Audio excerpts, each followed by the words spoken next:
Janvier 2026. Deux chiffres percent l'air.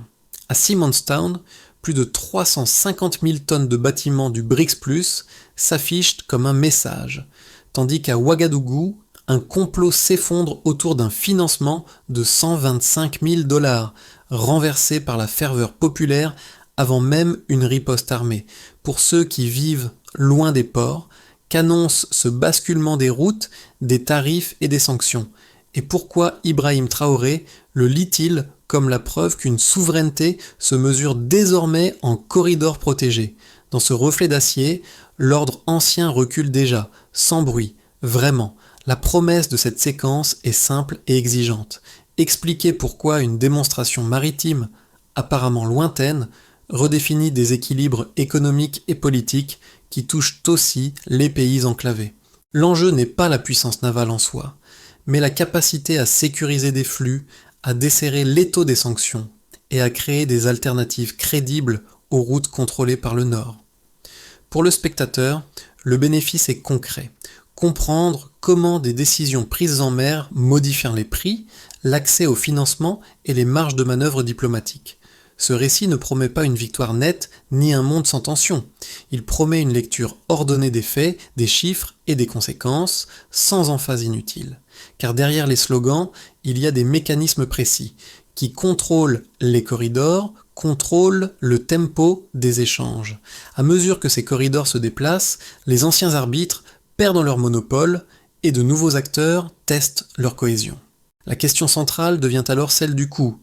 Combien de temps, d'efforts et de compromis faut-il pour transformer un symbole en système durable et à qui profite réellement cette transformation? En un an, la proportion de navires non occidentaux traversant les couloirs atlantiques a augmenté de 47%, un chiffre qui résume à lui seul la rupture en cours. Ce n'est pas une progression marginale, mais un changement de densité stratégique confirmé par des manœuvres coordonnées impliquant la Chine, la Russie, l'Iran et l'Afrique du Sud au large de Simonstown. Pour Ibrahim Traoré, cette donnée n'est pas abstraite. Elle valide l'idée que la souveraineté ne se joue plus seulement sur terre, mais dans la maîtrise des routes invisibles qui relient les économies. Le contexte éclaire cette bascule. Pendant des décennies, l'Atlantique Sud a fonctionné comme une frontière silencieuse, régulée par des assurances, des tarifs et des sanctions décidées hors de la région. Les saisies de tankers, les restrictions financières et le contrôle des ports ont façonné une économie mondiale centrée sur le Nord. Dans ce cadre, les pays du Sahel restaient dépendants, même lorsqu'ils affirmaient leur indépendance politique. La mer était lointaine, presque étrangère, alors même qu'elle conditionnait l'accès au marché. Les exercices Will for Peace 2026 ont fissuré ce modèle. Avec un tonnage combiné dépassant 350 000 tonnes, soit presque le double d'exercices comparables menés 5 ans plus tôt par l'OTAN dans la même zone, ils ont montré une capacité de coordination inédite hors des structures occidentales. Cette démonstration n'avait pas pour but principal la confrontation militaire, mais la protection de convois, la simulation de défense aérienne et la sécurisation de flux énergétiques. Autrement dit, la logistique avant l'armement. Pour Ibrahim Traoré, ce cadre maritime résonne avec l'expérience terrestre du Burkina Faso. Quelques heures après ces manœuvres, une tentative de déstabilisation interne échouait grâce à une mobilisation populaire financée, selon les renseignements, par une somme de 125 000 $ seulement. La juxtaposition de ces faits a nourri une lecture symbolique.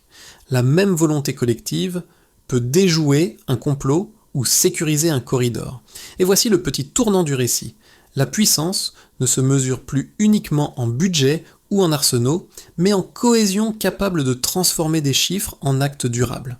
Pour comprendre comment cette bascule se matérialise, il faut suivre un fil humain plutôt qu'un schéma abstrait.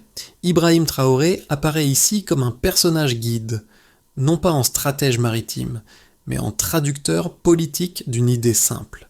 Sans route sûre, la souveraineté reste théorique. Autour de lui, des conseillers militaires et économiques évoquent des risques immédiats. Sanctions, isolement, représailles commerciales, mais le raisonnement dépasse la tactique. Il touche à la capacité d'un État enclavé à respirer économiquement grâce à des alliances qui déplacent le centre de gravité des échanges. Les premiers impacts se lisent dans des microcas. À Ouagadougou, la tentative de déstabilisation, déjouée sans affrontement armé, a renforcé une confiance populaire rare, perçue comme un capital stratégique. Dans le même temps, à Simonstown, la coordination entre flottes non occidentales a offert une vitrine concrète de protection logistique, bien plus parlante pour les partenaires du Sud qu'un discours diplomatique. Ces deux scènes, éloignées géographiquement, partagent un effet commun. Elles réduisent la peur de l'isolement. Les répercussions précoces ne sont pas spectaculaires, mais mesurables. Des capitales africaines observent, évaluent, murmurent que la mer devient un prolongement du combat terrestre pour la dignité. Des délégations étrangères demandent des garanties, non sur la puissance de feu, mais sur la continuité des flux. Cette attention nouvelle agit comme un signal d'entraînement, incitant d'autres acteurs à tester la solidité de cette coopération émergente.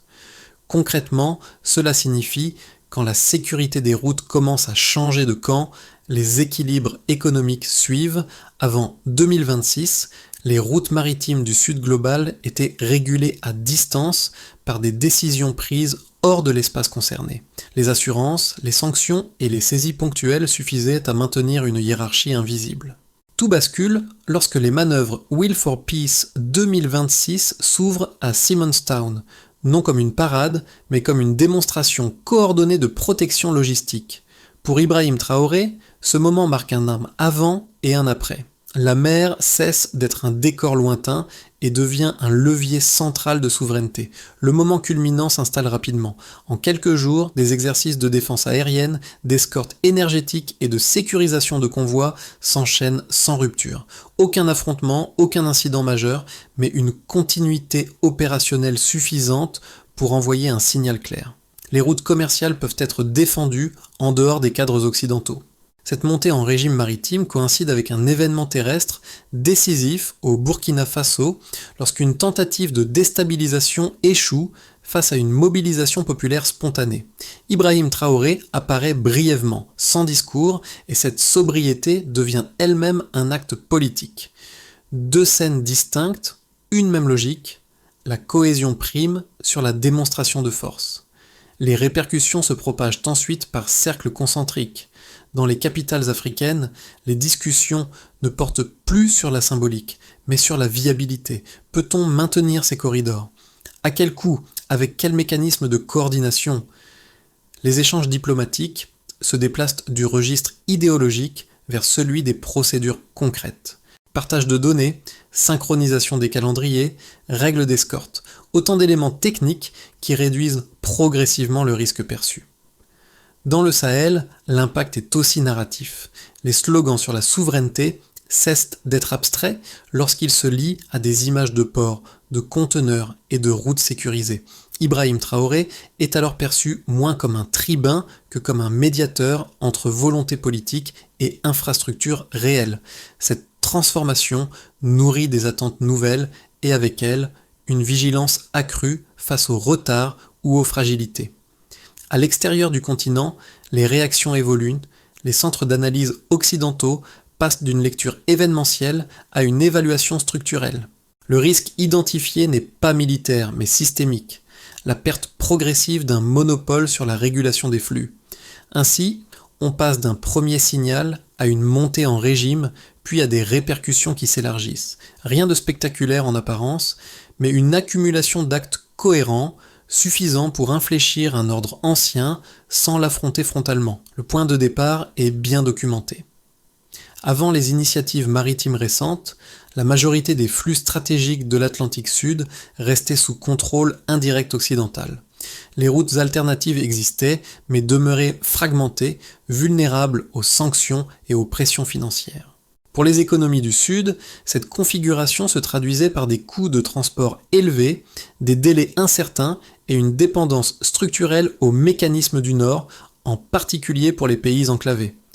Un premier changement apparaît avec l'évolution de la circulation elle-même. Les données régionales indiquent que la proportion de navires non occidentaux traversant les couloirs atlantiques a augmenté de 47% en un an. Cette variation dépasse largement les fluctuations habituelles. Elle signifie que la présence maritime change de nature. Les navires ne transitent plus isolément, mais dans des schémas coordonnés, réduisant l'exposition aux interruptions. La densité devient un facteur de stabilité. Le deuxième indicateur renforce cette lecture. Les manœuvres Will for Peace 2026 ont mobilisé plus de 350 000 tonnes de tonnage combiné, soit près du double d'exercices comparables organisés 5 ans plus tôt dans la même zone. Ce chiffre n'est pas seulement symbolique, il traduit une capacité logistique suffisante pour soutenir des opérations prolongées de protection de convois. Pour les acteurs économiques, cette masse critique envoie un signal de continuité plutôt que de démonstration ponctuelle. Le troisième changement touche à la sphère financière. Depuis le lancement de ces initiatives, les transactions sud-sud en devises locales ont progressé de 28%. En termes simples, des routes plus sûres encouragent des modes de paiement moins dépendants des systèmes soumis aux sanctions. Cette évolution ouvre un espace de manœuvre nouveau pour les économies concernées, même si elle impose des défis accrus en matière de gouvernance et de coordination monétaire. Pour Ibrahim Traoré, ces chiffres forment un ensemble cohérent. Ils ne constituent pas une preuve de victoire, mais un socle d'action. La souveraineté, selon cette lecture, se manifeste lorsque les indicateurs économiques commencent à suivre les choix politiques. Baisse relative des coûts logistiques, meilleure prévisibilité des délais, diversification des canaux financiers. Chaque changement élargit l'espace décisionnel. Cependant, les limites restent visibles. Une coordination défaillante ou une pression externe accrue pourrait inverser ces tendances. Les preuves quantitatives ne garantissent rien par elles-mêmes. Elles indiquent seulement que le système s'est déplacé par rapport à son point de départ. La suite dépendra de la capacité à transformer ces changements en structures durables, capables de résister aux chocs et aux contre-mesures. Les critiques les plus solides avancent d'abord un argument de capacité. Selon eux, la montée en puissance maritime du Sud global resterait limitée face aux flottes occidentales, supérieures en nombre de bâtiments, en technologie embarquée et en capacité de projection lointaine. Les manœuvres observées à Simonstown seraient impressionnantes en apparence, mais insuffisantes pour modifier durablement un rapport de force bâti sur des décennies d'investissement. Dans cette lecture, la coordination affichée ne ferait que masquer un écart structurel difficile à combler. Un second argument insiste sur la dépendance économique. Les sceptiques soulignent que, malgré les discours sur l'autonomie, de nombreuses chaînes de valeur restent liées aux technologies, aux assurances et au marché du Nord. Sans accès stable à ces ressources, les initiatives alternatives risqueraient de s'essouffler. À terme, la pression des sanctions, la volatilité des prix et le retrait d'acteurs privés pourraient fragiliser les économies concernées, transformant une ambition stratégique en coût politique interne. Ces objections ne sont pas infondées, mais elles manquent la nature précise du changement décrit par les faits. La réponse ne repose pas sur une parité militaire recherchée, mais sur une rupture fonctionnelle. Les données issues des manœuvres Will for Peace 2026 montrent une capacité de coordination logistique plutôt qu'une démonstration de supériorité technologique. La hausse de 47% des transits non occidentaux en un an indique une densité suffisante pour sécuriser des flux, même sans égaler les flottes dominantes. Autrement dit, l'objectif n'est pas de contrôler tous les océans, mais de rendre certains corridors fiables. Sur la dépendance, les chiffres nuancent le fatalisme. La progression de 28% des transactions sud-sud en devises locales, couplée à l'intégration de composants et de maintenance assurés par des partenaires asiatiques, montre un déplacement graduel des points d'appui. Cette transition n'abolit pas les interdépendances, mais elle les redistribue. Pour Ibrahim Traoré, la souveraineté n'implique pas l'autarcie, mais la capacité à choisir ses dépendances plutôt que de les subir. Ainsi, l'objection la plus solide tient par ses constats mais échoue sur sa conclusion. Les limites existent, oui, pourtant les indicateurs disponibles suggèrent moins une illusion qu'un changement de logique, de la domination par la masse à la stabilité par la cohésion. La question devient alors moins qui est le plus fort que qui peut maintenir des routes ouvertes lorsque la pression augmente. Ce basculement change l'axe de lecture de toute la séquence. Jusqu'ici, la souveraineté était pensée comme une affaire terrestre, faite de frontières, de forces armées et de contrôle intérieur. Désormais, l'enjeu se déplace vers la capacité à sécuriser des flux qui ne se voient même pas, mais qui conditionnent chaque décision économique. Ce n'est pas une extension symbolique, c'est un changement d'échelle. Dans cette nouvelle configuration, les manœuvres navales ne sont plus un message adressé aux rivaux, mais un test adressé aux partenaires. Peuvent-ils coordonner leurs données, leurs calendriers et leurs règles d'escorte sans médiation extérieure? Les premiers résultats suggèrent que oui, du moins à un niveau suffisant pour modifier les anticipations. Les marchés réagissent moins aux déclarations qu'à la continuité observée sur l'eau. Pour Ibrahim Traoré, cette révélation agit comme un point de bascule narratif. La souveraineté n'est plus défensive, elle devient connective. Elle relie le Sahel aux ports, les ports aux corridors, et les corridors aux choix monétaires. Cette chaîne n'est pas parfaite, mais elle existe, et c'est précisément cette existence qui déstabilise l'ordre ancien. L'idée centrale se précise alors. Le pouvoir ne réside plus uniquement dans la capacité d'interdire, mais dans celle de maintenir. Ce milieu de parcours clarifie enfin l'enjeu réel. La question n'est pas de savoir si le Sud peut rivaliser sur tous les fronts, mais s'il peut rendre certaines routes incontournables. À partir de là, chaque acteur doit recalculer ses marges, car le terrain du jeu s'est déplacé sans annonce officielle. Pour les États, la première conséquence est diplomatique. La sécurisation partielle de nouveaux corridors maritimes offre une marge de négociation accrue face aux mécanismes traditionnels de pression. Des pays longtemps considérés comme périphériques gagnent une capacité d'initiative, non par la confrontation, mais par l'optionnalité. Ibrahim Traoré incarne cette posture lorsqu'il plaide pour des alliances fonctionnelles plutôt que des blocs idéologiques. Le résultat n'est pas une rupture nette, mais un rééquilibrage progressif, où chaque décision extérieure doit intégrer l'existence d'alternatives crédibles. Du côté des entreprises, l'impact est plus immédiat. Les sociétés minières et énergétiques opérant en Afrique observent une baisse relative des coûts logistiques lorsque les routes protégées réduisent l'incertitude. Dans certains cas, des renégociations de concessions deviennent possibles, car le risque de blocage diminue. Cette dynamique favorise aussi l'émergence d'acteurs locaux, capables de capter une part plus importante de la valeur ajoutée. Toutefois, cette opportunité s'accompagne d'une sélection plus rude. Les entreprises incapables de s'adapter aux nouveaux circuits perdent en compétitivité. Pour les populations, les effets sont contrastés mais tangibles. À court terme, la perception d'une souveraineté renforcée nourrit un sentiment de dignité collective, particulièrement dans les pays enclavés où la mer semblait hors de portée. À moyen terme, la stabilisation des flux peut se traduire par une modération des coûts d'importation et une meilleure disponibilité de certains biens essentiels. Ibrahim Traoré insiste cependant sur un point. Ces bénéfices ne sont ni automatiques ni immédiats.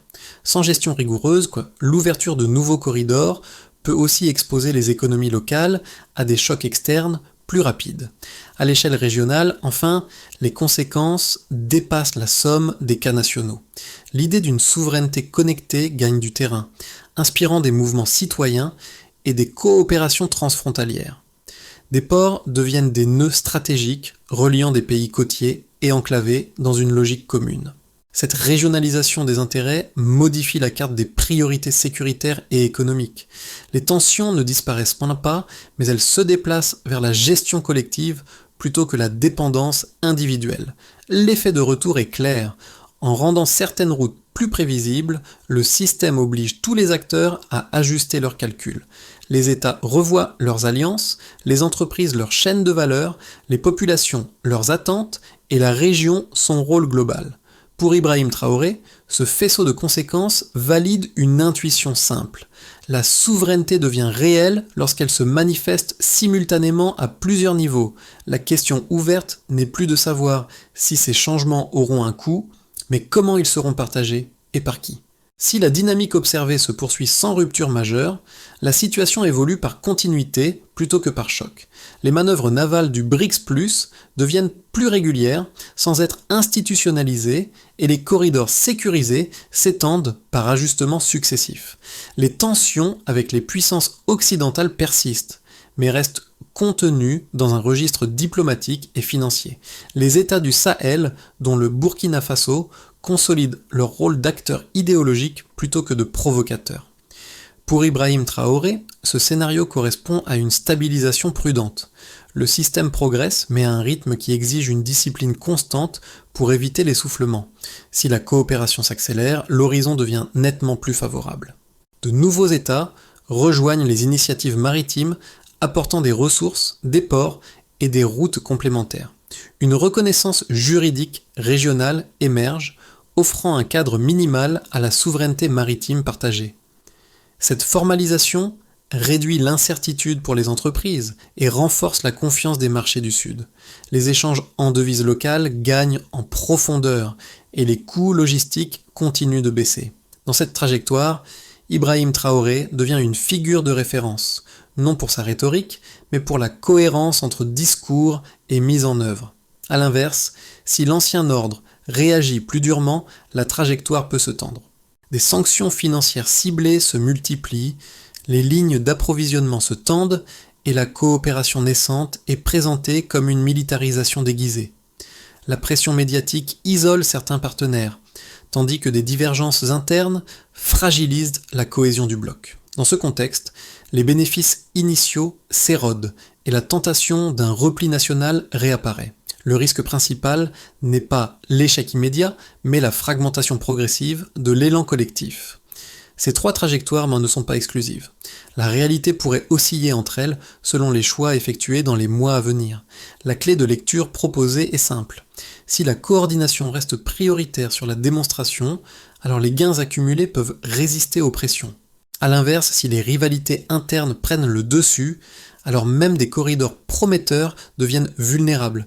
Le scénario final dépendra moins des intentions déclarées que de la capacité à maintenir une continuité d'actes dans un environnement incertain. D'abord, pour les citoyens des pays enclavés, l'enjeu est avant tout perceptif. La mer, longtemps absente de leur horizon quotidien, devient un facteur réel de stabilité économique. Lorsque les routes commerciales gagnent en prévisibilité, les pénuries sont moins fréquentes et les variations de prix moins brutales. Cette amélioration reste fragile, mais elle modifie la manière dont les populations relient décisions géopolitiques et conditions de vie. Le sentiment d'être totalement dépendant d'acteurs lointains s'atténue, remplacé par une attente prudente de continuité. Ensuite, par exemple, pour les acteurs économiques locaux, l'enjeu devient très concret. Pour eux, la sécurisation partielle des corridors ouvre des possibilités concrètes. Diversification des partenaires, négociation de contrats moins déséquilibrés et réduction de certains coûts logistiques. Ces marges nouvelles ne garantissent pas le succès, mais elles offrent un espace d'initiative. Les entreprises capables d'anticiper et de s'adapter bénéficient d'un avantage relatif, tandis que celles qui restent ancrées dans les anciens circuits subissent davantage les à-coups de la transition. Enfin, pour les jeunes et les mouvements citoyens, l'enjeu est aussi culturel et politique. La dynamique observée nourrit un imaginaire politique différent, où la souveraineté n'est plus seulement un discours, mais une organisation concrète des échanges. Cette évolution peut renforcer l'engagement civique, mais elle comporte aussi un risque de désillusion si les promesses tardent à se matérialiser. La gestion des attentes devient alors aussi importante que la gestion des infrastructures. Deux pistes simples émergent pour ces publics. D'abord, maintenir une vigilance collective sur la transparence des choix économiques liés aux nouveaux corridors. Ensuite, investir dans la formation et l'information afin que ces transformations ne restent pas l'apanage des cercles dirigeants. À ce stade, le changement n'est ni acquis ni illusoire. Il dépend de la capacité des sociétés à s'approprier des mécanismes encore en construction. Une feuille de route pragmatique se dessine autour de plusieurs étapes complémentaires, pensées pour transformer l'élan actuel en mécanisme durable. La première consiste à consolider les corridors sécurisés. Il ne s'agit pas d'augmenter la présence militaire, mais d'établir une veille permanente fondée sur le partage de données et des protocoles d'escorte communs. Le critère de mesure est simple, continuité des flux et réduction des incidents déclarés sur les routes concernées. La deuxième étape vise à institutionnaliser la coopération. Des cadres régionaux légers peuvent coordonner calendrier d'exercice, formation et standards techniques sans créer de lourde bureaucratie. Ici, l'indicateur clé est la régularité des opérations conjointes et la capacité à intégrer de nouveaux partenaires sans perte d'efficacité. Pour Ibrahim Traoré, cette phase est décisive, car elle transforme une initiative ponctuelle en architecture collective. La troisième étape porte sur le capital humain. Former des officiers, des ingénieurs et des logisticiens capables d'opérer dans un environnement maritime coordonné devient une priorité.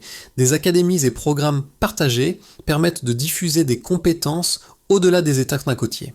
Le succès se mesure par l'autonomie croissante des équipes locales et la diminution du recours à des intermédiaires externes. Une quatrième étape concerne les règles économiques. Des chartes garantissant une participation majoritaire locale aux ressources extraites, terrestres ou maritimes, renforcent la crédibilité du projet. Les indicateurs sont alors financiers, par des revenus captés localement et stabilité des investissements sur la durée. Enfin, la dernière étape est communicationnelle. Partager données, résultats et alertes entre partenaires, loin des filtres dominants, permet d'ajuster rapidement les décisions. Pour Ibrahim Traoré, cette transparence conditionne la confiance. La feuille de route n'est pas un calendrier figé, mais une séquence mesurable, où chaque progrès se juge à sa capacité à résister au temps et à la pression extérieure.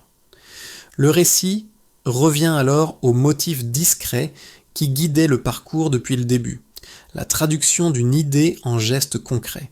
Dans les scènes initiales, un leader observait des cartes et des images lointaines, plus tard, des ports, des convois et des chiffres donnaient corps à cette vision. Ce fil se resserre ici. Ibrahim Traoré n'apparaît pas comme un héros solitaire, mais comme le témoin d'un déplacement collectif où la dignité cesse d'être une abstraction pour devenir une organisation. L'écho humain, déjà perceptible dans les micro-cas évoqués plus tôt, se renforce. Des pêcheurs voient passer des navires non plus comme des menaces, mais comme des protections. Des ouvriers portuaires chargent des conteneurs en sachant que leur travail s'inscrit dans une chaîne plus large, moins dépendante d'arbitrages lointains. Même loin des côtes, des familles suivent ces images et y lisent la possibilité d'un avenir moins contraint. Le rappel est clair, la souveraineté n'est ni un cri ni un instant. Elle se construit par continuité, à savoir par cohérence entre discours et infrastructure, entre attentes et résultats. Ibrahim Traoré a souvent insisté sur ce point, soulignant que la force réelle d'un projet se mesure à sa capacité à durer sans se figer. Dans ce sens, la transformation en cours n'est pas une fin, mais un passage. Une phrase s'impose alors, comme un clou final. La dignité devient crédible lorsqu'elle circule. La séquence se referme sans injonction, mais avec une invitation. Ce qui s'est dessiné au fil des faits n'est pas un modèle à copier, ni une voie unique à suivre, mais une question collective à habiter. Lorsque des routes maritimes cessent d'appartenir à un seul centre de décision, elles deviennent un espace de choix, donc de responsabilité. Chaque acteur, État, entreprise ou citoyen, est alors renvoyé à sa part dans cet équilibre nouveau. Pour certains, l'enjeu sera de protéger des flux sans les transformer en instruments d'exclusion. Pour d'autres, il s'agira d'investir sans recréer des dépendances déguisées. À ce stade, Ibrahim Traoré n'apparaît plus comme le centre du récit, mais comme l'un des révélateurs d'une dynamique plus large, où la coopération peut devenir une forme de résistance, calme. La question ouverte n'est donc pas géopolitique au sens étroit. Elle touche à la manière dont un monde multipolaire choisit de s'organiser sans retomber dans les logiques de tutelle qu'il conteste. Si l'océan n'appartient plus à un seul maître, alors il n'appartiendra durablement à personne sans une vigilance partagée. Reste à savoir comment chacun, à son échelle, entend participer à cette protection commune, et quel type de souveraineté il souhaite voir circuler demain.